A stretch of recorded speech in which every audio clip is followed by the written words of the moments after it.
안녕하십니까. 신세계 서울병원에서 척추진료를 하고 있는 김연호입니다. 너무 오랜만에 인사드리는 것 같습니다. 제가 그동안 이제 사는데 좀 바빴습니다. 열심히 환자들도 보고 수술도 하고 열심히 치료하다가 오랜만에 비온 뒤에 오게 되었는데요. 이제 가을이 막 온 것 같습니다. 날씨도 따뜻하고 이렇게 오늘처럼 비가 온 날에도 가을빛처럼 좀 따뜻하게 오는데요. 또 추석도 내일 모레 있으시죠. 그래서 추석을 맞이해서 어떤 말씀을 드리면 시청자분들이 이제 도움이 될까 생각하다가 오늘은 그 경추 척수증에 대해서 한번 말씀드리려고 준비해봤습니다. 제가 제목을 무서운 병 경추 척수증이라고 지어봤는데요. 제가 사실은 이 병 때문에 조금 처음에 고생도 좀 많이 했고 다들 아셔야 될 것 같다라는 생각이 좀 들어서 오늘 추석을 맞이해서 모두 다 모이시지 않습니까? 그때 가족분들을 보시고 혹시 이 질환이 의심된다라고 하면 꼭 병원에 한번 가보고 싶사 말씀을 하시는 게 좋을 것 같아서 준비를 해봤습니다. 그럼 지금부터 제가 짧게 이 경추 척수증에 대해서 말씀을 좀 드리도록 하겠습니다. 먼저 무서운 병이라고 하면은 다들 생각이 좀 다르실 거예요. 도대체 무서운 병이 뭘 가지고 무서운 병이라고 하는지부터 좀 생각을 해야 될 것 같은데요. 그리고 보통 보시면 이제 머리가 아프셔서 쓰러진다. 그러니까 중풍이라든지 뇌출혈, 그 다음에 심장이 아파 쓰러진다. 이렇게 심근경색 같은 병들을 무섭다고 우리가 표현하지 않습니까? 그러면 왜 무서운지 한번 생각을 해보면 이제 무서운 병이라는 게 보통 이렇게 생명의 위협을 가할 수가 있고 또는 이 병이 걸렸을 때 큰 장애가 좀 남을 수가 있으면서 또 이제 처음에 빨리 좀 발견하기 어려운 병을 우리가 흔히 무서운 병이라고 하는 것 같습니다. 이제 경추 척수증은 여기서도 꽤 이렇게 큰 장애가 남을 수 있는 병이기도 하고 조기 발견이 되게 어렵거든요. 빨리 발견하는 게 좀 어려워서 제가 무서운 병이라고 이름을 붙여봤고 이 경추 척수증은 적절한 시기, 그러니까 빠른 시기, 적절한 시기에 치료하지 않으면 후유증이 클 수 있어서 오늘 좀 말씀드리고자 준비를 했습니다. 그럼 지금부터 한번 조금 의학적인 내용을 조금 쉽게 풀어서 말씀을 드려보도록 할게요. 일단 경추 척수증 하면 뜻부터 좀 알아야 되는데요. 이게 한자여가지고 처음에 딱 와닿지가 않으실 거예요. 이제 경추라고 하면 이게 목뼈를 의미하고요. 이제 허리는 요추, 이제 등은 흉추, 이제 목은 경추라고 표현을 합니다. 근데 척추는 많이 들어보고 하셨을 때는 척수는 조금 그렇게 좀 익숙하지 않으실 수가 있어요. 이제 우리 이제 머리랑 이렇게 이제 가지신경, 말초신경을 많이 들어보셨을 텐데 이 척수는 여기 이 사진에서 보신 동그라미 친 부분처럼 이제 머리와 말초신경, 그러니까 가지신경들을 잇는 그 중추신경계 일부라고 보시면 돼요. 그리고 이제 척수증이라고 하면은 사실 가운데 병자가 빠졌는데 어떠한 원인에 의해서든지 이 척수에 이상이 생기는 거예요. 이제 감염일 수도 있고 나쁜 덩어리가 생겨서일 수도 있고 신경 자체에 병이 생겼을 수도 있고 또는 무언가가 눌러서 이제 척수에 이상이 생기는 병을 말하는데 경추 척수증은 보통은 경추의 어떤 문제로 척수가 압박이 돼서 척수에 이상이 생기는 병을 말합니다. 그래서 이제 말에서 조금 생각을 해볼 수가 있는 게 꼭 목에서만 생기는 게 아니에요. 그래가지고 흉추 척수증도 있어요. 그 등에서도 척수가 눌려서 생기는 흉추 척수증도 있습니다. 따라서 요약해보면 경추 척수증은 목에서 무슨 이상이 생겨서 그 척수에 이상이 생겨가지고 나타나는 병을 말합니다.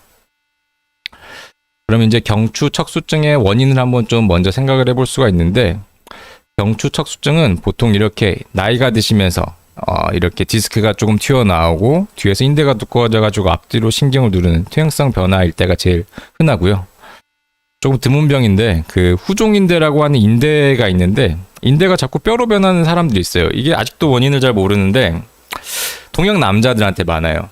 담배 피고 이제 조금 살찌신 분들한테 많은 건 우리가 어느 정도 알아냈는데 아직도 정확한 원인은 모르는데 이렇게 인대가 이제 두꺼워지면서 뼈로 변해가지고 신경을 누르는 후종인대 골화증 때문에도 많이 생기고 아주 흔하진 않은데 그 목에 디스크가 튀어나오면서 신경을 많이 눌러가지고 생기는 경추 척수는 있습니다. 그리고 이외에도 어떤 감염이 있다든지 사진처럼 나쁜 덩어리가 생겨가지고 종양이 생겨서 척수를 누른 경우에도 경추 척수증이 생기기도 합니다. 근데 이 중에서도 이제 이렇게 퇴행성 변화 때문에 잘 생기거든요. 이 투영성 변화라는 게 사실 나이가 드시면서 생기는 변화를 다 말씀하지 않습니까?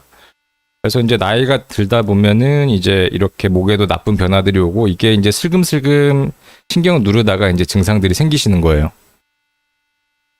그러면 이게 도대체 어떤 증상인지 한번 훑어보면은 이게 일단 꼭 아셔야 되는 게 우리가 뭔가 어디가 문제가 있으면 좀 아파서 병원에 가지 않습니까? 근데 척수증은 잘 아픈 게 심하지가 않아요. 그래서 겉으로만 보면은 이게 병인가? 그냥 나이가 들어서 생긴 건가 싶을 정도로 아픈 게 별로 심하지가 않습니다. 그런데 어떤 증상이 있냐면 손이 일단 감각이 좀 떨어지고 힘도 좀 빠지고 우둔해서 자꾸 막 뭘 떨어뜨려요. 이제 숟가락질, 젓가락질 하실 때가 제일 쉽게 나타나는데 이게 연세가 아무리 드셔도 사실 숟가락, 젓가락을 떨어뜨린 경우는 잘 없거든요. 이걸 떨어뜨린다는 건 이 힘도 약해지면서 자기들끼리 협동이 안 되는 거예요. 근데 이렇게 손에 자꾸 뭔가를 떨어뜨리고 둔해지는 일들이 생기고 이제 다리 쪽에 어떤 문제들이 생기면은 다리도 걸을 때는 어디가 힘을 줘야 되고 어디가 힘이 빠져야 되는 이렇게 근육들끼리 조화를 이루어야 되는데 이 조화가 되질 않으니까 걸을 때 힘이 없는 게 아니라 힘은 잘 있는데 자꾸 이게 미친 사람처럼 이렇게 왔다 갔다 걷게 돼요. 그러니까 뒤에서 보면은 갈지자로 이렇게 휘청휘청하면서 걷게 되고 힘이 없으신 건 아닌데 자꾸 넘어지게 돼요. 자꾸 뭔가를 붙잡고 걷게 되고 휘청휘청하고 이제 이런 증상들이 생기고 이게 이제 진짜 심해지면은 이 대소변에 장애가 생깁니다. 대소변 장애가 뭐냐면 그냥 일반적으로 이렇게 변비는 우리들 많이 있으시잖아요. 잘 안 나올 때도 있고 식사랑도 많이 관계가 있는데 그게 아니라 이제 잘 안 나오는 것도 문제인데 화장실 가고 있는데 갑자기 새어나오는 경우들 이런 경우는 사실 드물거든요. 이렇게 대소변이 화장실 가고 있는데 새거나 갔는데도 잘 안 나오는 이런 일들이 생기게 됩니다. 근데 이제 문제가 아프지도 않아서 잘 발견이 안 되는데 이게 되게 서서히 진행을 해요. 제가 아까 서두에 이제 좀 저랑 연관 어느 정도 인연이 있다라고 말씀을 드린 게 제가 사실은 처음 이제 홀로서기에서 간 병원이 이제 척추를 진료하는 의사가 몇 년간 없었던 병원이에요. 대신 이제 내과는 굉장히 많이 좋은 선생님들이 많아서 환자분들은 되게 많았던 병원인데 그래서 연세 드시고 내과적으로 잘 관리된 분들이 많으신데 이상하게 다들 지팡이를 짚고 오시는 거예요. 그렇게 연세가 많지도 않고 근력도 괜찮으신데 이제 알고 보니까 대부분이 다 척수증이었던 거죠. 이분들은 그냥 연세가 드시면서 이렇게 힘이 빠지고 다들 지팡이 짚고 잘 못 걸으니까 나도 이게 나이가 들어서 그런 거지 라고 생각하고 다니셨던 건데 너무 건강 상태와 맞지 않게 걸음걸이가 좋지 않고 여쭤보니까 이런 증상들이 있어가지고 제가 맨 처음에 이제 수술을 시작할 때 이상하게 척수증 환자분들을 많이 수술을 하게 됐었어요. 그래서 되게 아직도 인상적입니다. 그리고 나 생각해 보니 이건 누군가가 옆에서 짚어주질 않으면 모르고 지나가실 수가 있거든요. 근데 그냥 지나가면 문제가 안 되는데 이게 자꾸 조금씩 심해져요. 그러니까 나이가 드시면서 생기겠거니 하고 그냥 사시는데 사실은 이건 병이었던 거죠.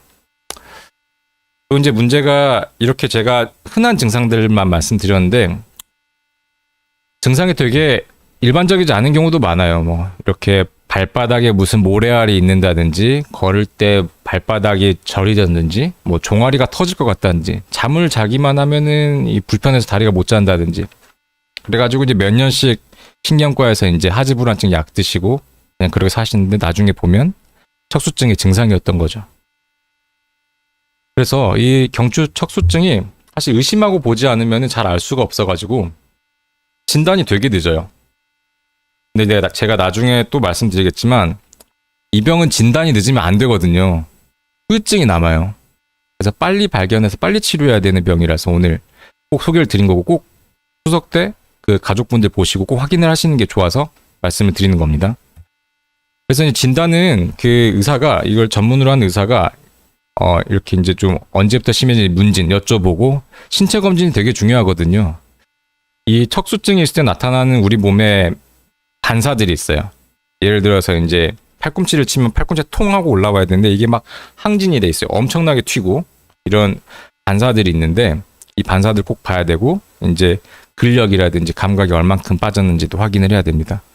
그리고 이제 주로 꼭 가장 중요한 진단 툴을 하나 뽑자라고 하면은 이제 MRI인데요. 이제 MRI를 통해서 정확하게 얼만큼 눌렸는지를 좀 확인을 하게 되고, 물론 MRI만 찍지는 않고 엑스레이나 CT까지 보통 같이 찍게 됩니다.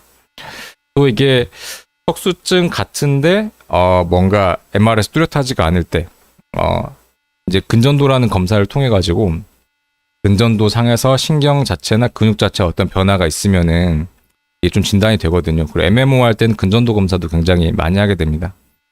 사실 제가 말씀은 안 드렸는데 이런 증상으로 생기는 신경과적인 질환도 많거든요. 그래서 아주 100%라고 확신하지 않으면 저 같은 경우는 보통 근전도 검사를 많이 하게 해요.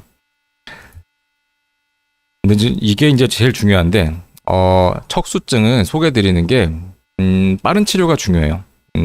이유는 뭐냐면 이 척수라고 하는 조직은 우리 목 중풍이라 보시면 되거든요. 우리 머리 쓰러지셔가지고 중풍 걸리셔서 병원 가시면은 아무리 치료를 빨리 해도 어딘가가 힘이 없거나 목소리가 바뀌거나 삼키는 게 잘 안 되거나 하는 것처럼 후유증이 보통 남거든요. 이렇게 이제 중추신경계는 한번 손상을 받으면 어느 정도 후유증이 좀 생길 수밖에 없는데, 똑같이 아까 제가 척수는 중추신경계니까 척수는 한번 손상이 되면은 완전 회복이 좀 드물어요. 그래서 더 많이 손상되기 전에 빨리 치료하는 게 되게 중요하고, 또 문제가 이게 이렇게 경추척수증의 경우에는 점점 심해지는 경우가 흔해요. 뒷장에서도 말씀드리겠지만 호전되는 경우는 되게 일시적이나 거의 없고 3명 중에 2명은 조금씩 심해지거든요. 그러니까 좀 가만히 두면 조금씩 심해지는데 이걸 가만히 두면은 더 후유증이 커지기 때문에 이제 그래서 빠른 치료가 좀 중요하고, 세 번째는 이렇게 신경이 눌리고 있는데 목 같은 경우는 사고만 잠깐 나도 이렇게 목이 잘 흔들거리지 않습니까?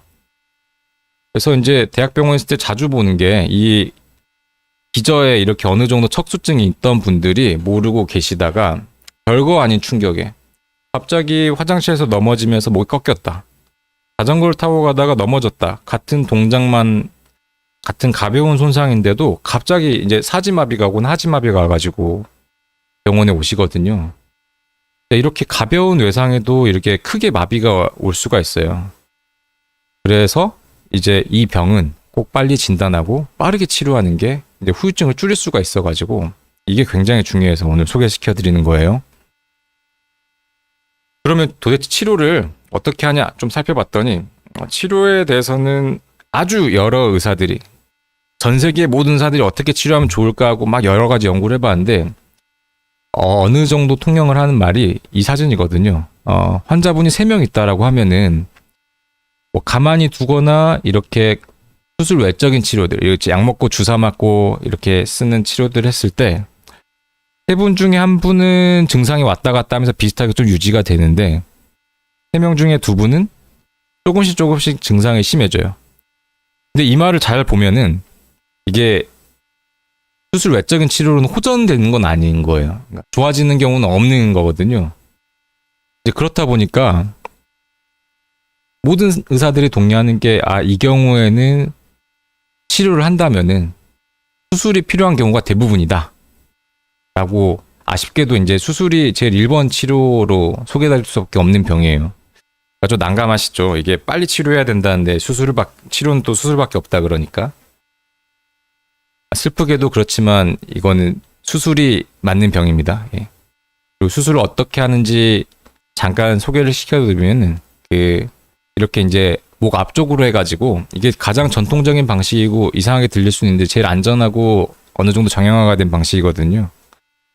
전방 접근 유압술이라 그래가지고 사진처럼 앞쪽에서 들어가서 이제 신경을 누른 디스크를 모두 없애고 이제 고정을 하는 전방 유압술을 제일 많이 하고 제일 추천하는 수술이고요. 이제 여러 마디가 많이 눌려 있거나 이제 여러 이유로 이제 뒤쪽에서 신경끼를 넓혀줘야 될 때는 사진처럼 후궁 성형술이라든지 핀을 박아서 고정하는 후방 유압술이라든지 아니면 아예 누르고 있는 뼈를 다 없애버리는 후궁 절제술 같은 수술을 하게 되고요. 이제 요즘은 이렇게 기술이 좀 발전해서 그 양방향 내시경이나 단방향 내시경 같은 내시경을 통해서 이제 뒤쪽에 누르고 있는 뼈의 일부와 인대를 제거하는 내시경 감압술도 많이 시행을 하고 있습니다.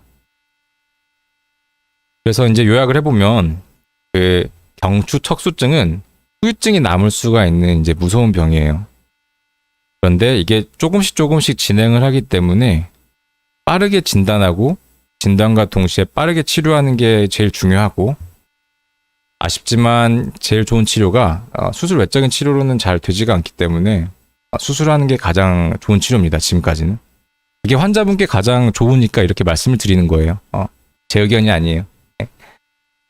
그리고 이제 수술 방법은 이제 내시경 감압술이라든지 전방유압술, 후방유압술, 후궁성형술 같은 여러 가지 수술 방법들이 있는데, 이건 환자분마다 그 경우에 따라 다르기 때문에 여러 가지 수술법을 통해 가지고 이 경추 척수증을 일단 해결할 수 있는 병이니까 이번에 추석 때 좀 만나 뵙시고, 혹시 할머니 할아버지 또는 부모님께서 같이 식사를 하시는데 자꾸 젓가락질이 잘 안 되신다, 귀에서 뵙는데 자꾸 걸음걸이가 똑바로 가지 않고 왔다 갔다 몸을 비틀비틀 하시면서 걸으신다 라고 한다면, 그때는 꼭 오늘 말씀드렸던 거를 기억하셨다가 병원에 한번 가보십사 하고 말씀해 주셨으면 좋겠습니다. 예, 여기까지 오늘 척수증에 대해서 말씀을 드리겠습니다.